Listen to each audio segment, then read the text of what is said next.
Assalamualaikum warahmatullahi wabarakatuh, teman-teman sekalian. Kembali lagi di YouTube channel Khairul Rijal Official.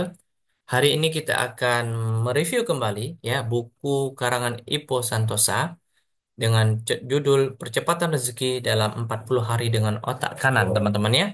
Jadi teman-teman, mari kita lanjutkan review buku kita hari ini. Kita langsung saja. Benefit yang ke-8 ya. Tidak harus ikhlas. Nah, ini sangat-sangat memantik sekali ya untuk subtemanya. Terakhir, siapa bilang sedekah itu harus ikhlas? Nah, siapa bilang? Memang idealnya seluruh ibadah harus ikhlas, termasuk sedekah. Namun, demikian, kalau awal-awal belum ikhlas ya tidak apa. Hitung-hitungan latihan lah ya. Nanti lama-lama juga ikhlas. Insya Allah, tentu ikhlasnya yang dijadikan tujuan. Itu ya. Maksudnya sedekah ini perlu dipaksakan kalau misalkan enggak, kita tidak apa berfokus kepada kuantitas ya. Yang pasti kita rutin ya. Mungkin kalau bahasanya seperti itu. Mungkin ada uang 1.000 ya 1.000 aja sehari sehari lama-lama karena kita mungkin awalnya terpaksa, lama-lama terbiasa dan akhirnya benar-benar menjadi sebuah keharusan ya ataupun kesenangan dalam berbagi ya. Ikhlasnya menjadi tujuan intinya seperti itu. Seperti biasa orang kanan menyukai sesuatu yang simple dan action oriented. Nah, katakanlah anda belum ikhlas, ya, namun Anda berusaha untuk ikhlas dan tetap bersedekah. Itu jauh lebih baik daripada menunggu ikhlas dulu baru bersedekah. Betul ya. Terlalu lama kalau nunggu mau eh, ikhlas dulu baru sedekah. Artinya, saya sepakat ya. Intinya kita beribadah itu atau khususnya bersedekah ini perlu juga dilatih. Nah, ini ada satu contoh ya, kisah ataupun cerita. Pak, mohon sedekahnya, saya kelaparan. Ada seseorang yang meminta ya. Ntar deh, sekarang hati saya belum ikhlas. Waduh, tolonglah Pak, saya hampir sekarat nih. Ya, gimana lagi hati saya belum ikhlas, ntar sedekah saya jadi sia-sia. Beginilah orang kiri. Menunggu lebaran monyet dulu, baru bersedekah. Celakanya si pengemis bisa keburu mati. Celakanya lagi si orang kiri juga bisa keburu mati sebelum sempat beribadah, sebelum sempat bersedekah. Nah, ini saya ingat ya tadi ada imam membacakan surah di mana artinya salah satu lebih kurang terkait dengan orang yang meninggal itu minta dihidupkan lagi ya karena dia ingin bersedekah ya walaupun hanya sementara sebentar ya. Ini Pak Asad Dakoh ya. Dia mau sedekah tapi tidak bisa kalau udah meninggal tidak bisa lagi ya. Betul juga nih. Jadi kalau mau pikir-pikir ya disegerakan aja untuk bersedekah. Acap kali orang kiri berdebat soal ikhlas sampai-sampai tidak jadi beribadah, tidak jadi bersedekah. Dalihnya, daripada tidak ikhlas, kan nanti sia-sia saja.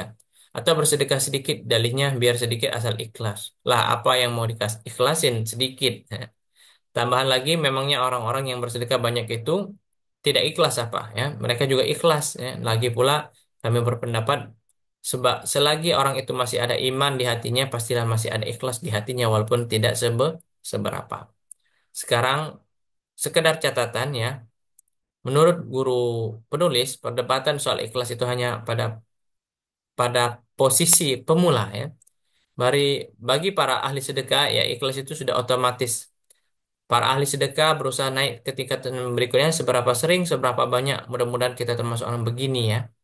Bukannya malah kita berdebat tentang keikhlasan. Kesimpulannya adalah kita tetap bersedekah ya. Entah ikhlas entah tidak ya, yang penting kita sudah mencoba berikhtiar untuk berbagi. Hanya Allah yang Maha mengetahui, jadi tetaplah bersedekah karena kita sendiri tidak tahu ikhlas sejatinya itu seperti apa.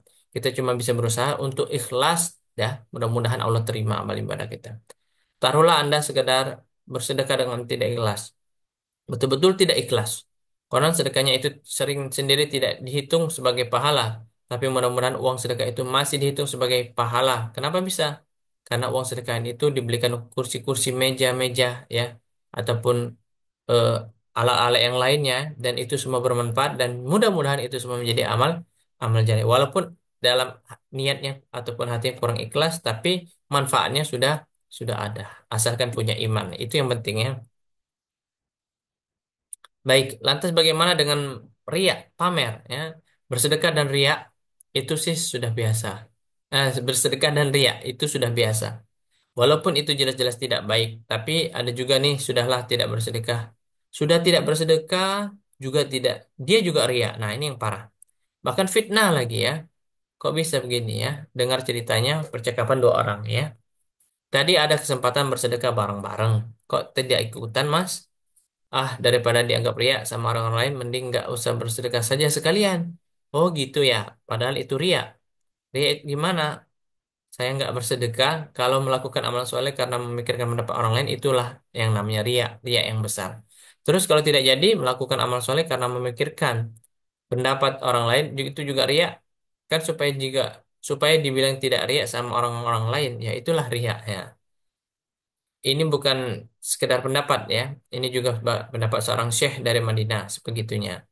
Artinya, Mas lebih mengutamakan pandangan dari orang lain daripada pandangan Allah Subhanahu wa taala.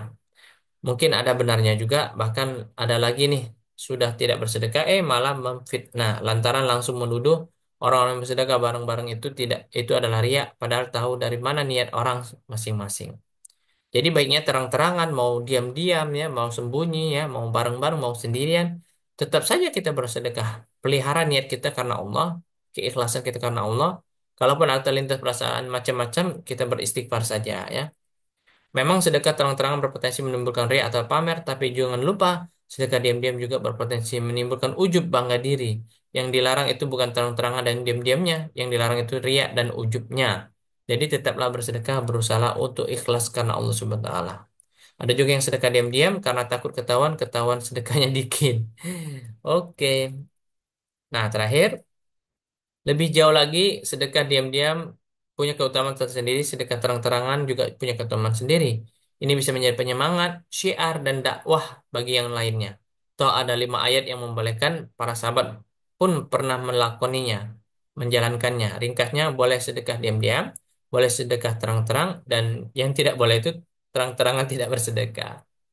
Oke, ini cukup panjang, nanti kita akan bahas lagi. Ya, di pertemuan selanjutnya. Kita cukupkan untuk pertemuan hari ini. Investasi gaib eh, episode yang ke-8 ya. Terima kasih. Saya akhiri. Wallahu muwaffiq ila aqwamit thoriq. Fastabiqul khairat. Assalamualaikum warahmatullahi wabarakatuh.